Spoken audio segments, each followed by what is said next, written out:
Welcome to Not Milk Never Milk. Subscribe if you're lactose intolerant.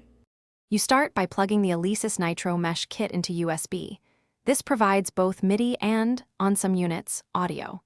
Once connected, install the Alesis driver on Windows so FL Studio sees the device. Mac usually needs no driver because it is class compliant.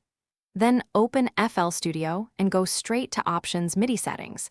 Make sure the Nitro shows in the input list and is enabled. This step ensures reliable note data and low latency, timing for accurate performance.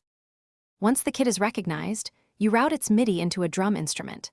Create FPC or a third-party drum plugin channel in the channel rack, then select the Nitro as the input device for that channel. Make sure each pad sends the correct MIDI note. Remap notes inside the plugin if the factory layout differs. Also, set FL Studio to an ASIO driver and lower the buffer size for minimal latency. This matters because tight timing keeps grooves sounding natural and playable.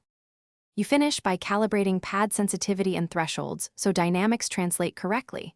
Most modules have a pad calibration menu. Use it. Then record a short performance into the playlist or piano roll, listen for offset or missed hits, and make small threshold or velocity curve changes.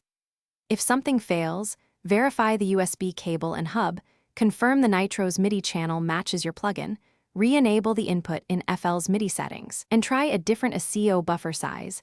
Those checks solve most connection problems. Thanks for watching. If this was helpful, leave a like and consider subscribing. See you next time.